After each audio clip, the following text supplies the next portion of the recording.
Hello, it's Masson347 with a live update. Yeah, a few things I need to get off my chest and talk about today.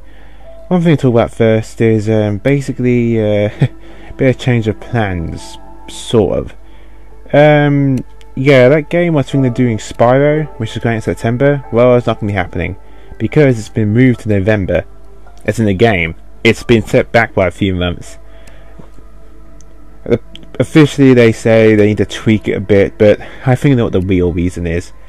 Basically, you probably heard a few days before that for some weird reason Activision at Infinite Wisdom decided to have only one game be the full and physical copy, whereas the other two games you have to download, which made no sense because the Crash Insane trilogy didn't have that. And people it seems like a few days later after that, suddenly it's been delayed to November. I don't know if that's even the exact reason, but it feels like it is. It doesn't feel like it can't be a coincidence. But yeah, I think the real reason, I know why they did that though, it was to make extra money. It's probably, what do you mean by that? That seems confusing. Well, if all the games like are download only, then then if they bought them individually as well as buying a whole case, then I'd make extra money and stuff. And other HD games have done that actually, remasters. Uncharted did that, except it's separate games were physical copies. But the difference was that they were a bit honest about it, and they gave you a choice. Like you could have all three games physical, or you can have them separately instead at a cheaper price. They weren't just honest about it, or just have some weird download code nonsense. And all the games are actually physical copies. You can have all get free them together or separately. Not have one game physical and two downloadable only copies. That's just dumb. Not to mention it'll probably take forever to download. But yeah. So because of that, that's not happening. But that's beyond my control. But I thought I'd just tell you guys in case you haven't heard news. But the other thing is though is that about Star Ocean, I'm still going to continue it, but the thing is, the next place I'm doing, which is actually basically the Sphere company, I may have to do a few adjustments. What I mean is that unlike the Tri Tribulations or Ursa Lava Cave, all the floors in Sphere Grid are pretty much like almost randomized. Like there's barely treasure in all of them, and you have to search them in nook and cranny. There's no puzzle or anything, or trying to figure something out. This is just a maze of trying to find the exit. And honestly, to show that to you guys seems kind of boring. It is important to search every room to get all the treasure, because that's where you get the extra battle skills and stuff. But to show that off, it's just kind of dumb. I think I'll show it off the first time I do it, basically when I fought the optional boss there, just show you what it's like. But afterwards, what I'm going to do is, I'm just going to basically just skip ahead, or not skip ahead. What I mean is do the rest off screen, and basically get the rest of the treasure there. However, what I will do is show off a guide, the same guide that I'm using, to tell you which floors have what treasure in it, because nearly every floor has at least 2 treasure chests in it, and some of them are good, some of them don't have any treasures at all. But and it also tells you, and the guide also tells you exactly which floors the bosses are on. So yeah, but I'm still doing it with live commentary, even though it's mostly just about the bosses. What I'll do is that I'll do the bosses, then pretty much do a floor beforehand, before the boss or afterwards, showing the new enemies in each floor. Because like about every 10 or so floors, you fight different enemies. So that's what I'm going to do, is to shake things up. For the most part, I'm going to do it off screen, going through each floor, because it's just going through each floor with a teleporter, then going to the next one. That's what I'm going to show off the first time. Not all 10 floors or so. In fact, I think it's even more compared to the others, because there might be even more floors. But just a few to show you just how boring and mundane it can be, and I'm not going to go through that. Also, something else as well. Is about the new Dragon Quest game. Now I'm looking forward to it, but apparently more people are actually looking forward to the Nintendo Switch version. Yeah, unfortunately it's gotten delayed for quite a bit because it's, I guess technically in a technical standpoint, the PS4 has better hardware compared to the Nintendo Switch. So that's why probably it's... Oh, sorry. That's probably why it's still staying on track for PS4 and PC. But I'm thinking now, should I pre-order it now for the PS4? Or, well, actually I've already pre-ordered for the PS4. Should I cancel that pre-order and just wait for the Nintendo Switch version? And instead to get new Monster Hunter game, because that looks like a lot of fun. So I'm gonna have this little challenge for myself. What I'm gonna do is that if I cannot complete the post game of Star Ocean before Dragon Quest comes out, which is September the 4th, then I do a boss run of Dragon Quest. Dragon Quest 11. Yeah, not doing a full playthrough again. I did that at Octopath Travelers. I'm drained.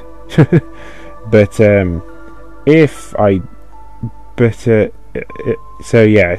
don't complete it in time, like I said, I just continue on the pre-order with Dragon Quest. But if I do, and that's pretty much before September, probably even a bit before that, because you know, if I can't wait, I'll probably cancel the pre-order somewhere in September or something, or near the end of August. I cancel that and instead get Monster Hunter Generations Ultimate. And I don't need to, and I'm not going to pre-order it beforehand because there's no really pre-order bonus. there is a pre-order bonus for Dragon Quest as well. So yeah, so pretty much what's going to happen next is going to be up to me whether I do this post game in time. But either way, whether I can do it or not, either way, the post game of Star Ocean in time will be completed. Yeah, but why am I thinking about this now? Because my plans pretty much gone a while. I was thinking of playing a little bit of Dragon Quest and then just the boss run, followed by them going through Spyware with live commentary. That's pretty much done now. So why don't just carry on with the boss run of Dragon Quest then? Well, simply put, since I heard about the Nintendo Switch version, my interest has gone up peaked, especially if the added content that said they might add is exclusive to the Switch version. So yeah, plus I like Monster Hunter. I know I haven't played Monster Hunter well in a real long time. Monster Hunter Generations Ultimate looks pretty awesome. And I've played Generations, so yeah. But also guys, you can also comment below in your opinion on this as well. Do you think I should ultimately it's going to still be my decision, but I want to hear your thoughts about this. Do you think I should play Dragon Quest 11, do a boss one of that, or do play Monster Hunter World and just pretty much fight always the gigantic monsters? But yeah, I'm not going to do I'm not going to show every quest in Monster Hunter Generations Ultimate, because some of the quests are pretty boring, just gathering and stuff. That sort of thing I want to do off screen. I'm not going to show it off to you. That doesn't seem very fun to show off. Me fighting giant monsters, that seems fun to show off. So yeah, just a comment below. But also, I guess lastly, now I've done with the gameplay stuff. Yeah, you've probably, I don't know if you've heard about this, but I think I do want to talk about it because it is related to gaming. Is a certain reviewer called Philip. He did reviews for IGN, but recently he has found out he was actually plagiarizing his reviews. Now, first of all, it was just one review, which is bad enough, and we got called out for it and all that, and the review got taken down, I think. And Boomstick Gaming, he was the one did the original review. He was actually really polite about it. He could have easily asked for compensation or something, but no, he's pretty cool about it. But IGN still sort of apologised, and I think they compensated him a little bit. And they took swift action to take it down. But unfortunately, the rabbit hole goes even worse than that. Apparently, Philip has been plagiarising a lot of his video game reviews. Yeah, in fact, they say that even a CV might be plagiarised. Plagiarises the CV. But anywho, the point is, after that, after pretty much the owner or something of IGN, after reading all this evidence, he said, "I've read enough. yep, we're going to have to not only let Philip go, but also take down all of his reviews. Yeah, even if some of them were legitimate and not plagiarized, they just can't take the risk. And honestly, I think that's the best course of action. He did try to do a half-assed apology, but because of that half-assed apology, he pretty much took his own grave. He challenged someone who specialized in research, which they actually did, and that's how they found out all the evidence that he was plagiarizing pretty much everything he was doing. So yeah, so all those English teachers out there that told you plagiarism is bad, well, now you know the folly of it. Yeah, but what is plagiarism? Simply put, it's taking someone else's work, tweaking it a little bit, adding your own words, and saying it's your own. That's plagiarism. Yeah. But people aren't stupid. You know, these sort of things always get out. I mean, the fact it got away for so long is shocking, but eventually you can't just cheat your way through the reviews. I mean, you gotta have some original content. So hats off to IGN to dealing with this promptly. But that's all we want to talk about now. But yeah, next time I'm going to continue on with my Star Ocean post game. We're continuing the Sphere Company, but I mostly just do the bosses there. Though I still do the other bosses there things as well, like fighting the optional bosses in the arena, the ranked one. Yeah, I thought I was going to do that first, but looking back now, it's better to do some of the Sphere Company first a bit, and then do the ranked fights, because they have a lot more health and do a lot more damage compared to some of the enemies inside the Sphere Company, aka the floors past 101. And by the way, you can only do this once you've beaten Gabriel Celeste in the Trial Tribulations. You have to do that first to unlock the other floors, otherwise it just blocks you off. But yeah, that's pretty much all I want to talk about during the update and stuff. But yeah, comment below about my decision about Dragon Quest and also Monster Hunter. There is actually a demo Monster Hunter Generations X now, if you're curious. I'm not going to play it because I don't want to spoil it for myself, but you guys can play it all you want if you want for the Nintendo Switch. So that's out now if you're also curious. But yeah, trying to think about this whole Dragon Quest thing.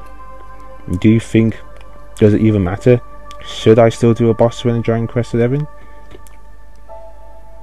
Or continue my once, or maybe instead cancel the pre-order and get Monster Hunter Generations Ultimate, Generations XX.